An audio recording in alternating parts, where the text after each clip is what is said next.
Allah razı olsun. Amin. Allahümme salli ala Muhammed ve ali Muhammed. Allahümme ehfirlil müminine vel müminat vel muslimine vel muslimat. Lesiyemel merhumine cemi şehitlerimizin, mekhususen şehit Şeyhun İsmailoğlu'nun, mekhususen şehit Adil Mətləboğlu'nun ruhları şad bir haqqıl. Fatiha.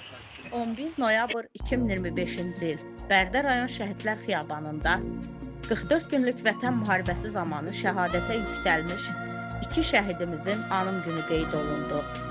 Mən də İnkişafa Dəstək 2023 İctimai Nəzarət Cəmiyyətinin Bərdə rayon təşkilatının mətbuat katibi olaraq həmin tədbirdə iştirak etdim. Qeyd edim ki, hər iki şəhidimiz Rızayev Ceyhun İsmailoğlu və Quliyev Aqil Mətləboğlu xüsusi təyinatlı qüvvələrin çavuşu olmuşdur.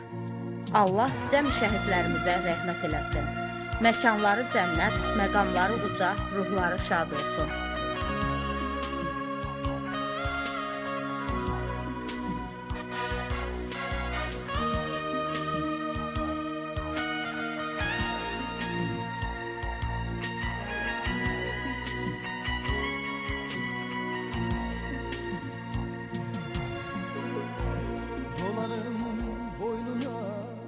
Qarabağımda düşmən at oynadı Araz boyunca. Qəlbim qan ağlayır bu gənc yaşımda. Gəl boyuna qurban ay vətən oğlum.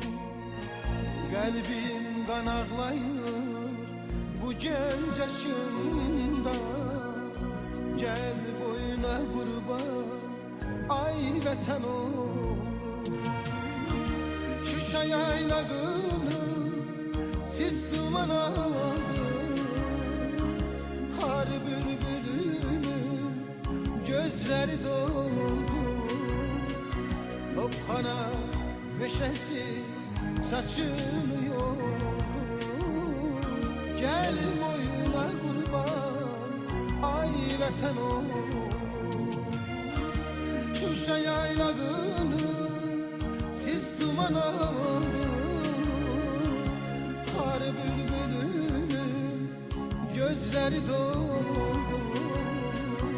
Topxana meşesi saçını yordu. Gel boyuna kurban ay vətən oğlum. Gel boyuna kurban ay vətən oğlum.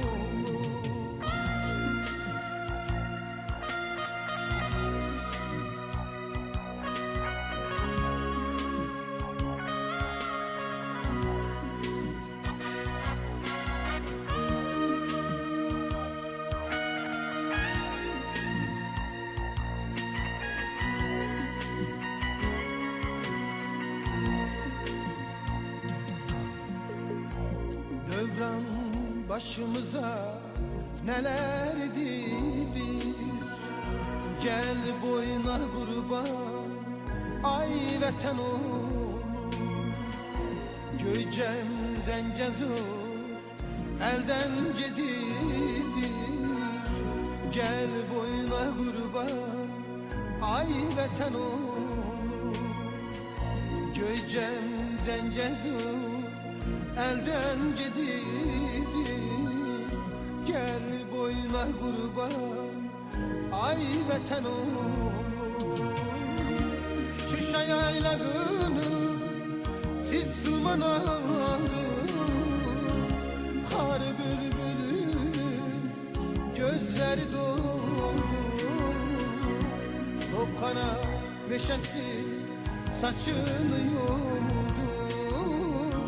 Gel boyuna kurban ay vətən oğlum. Şuşa yaylağı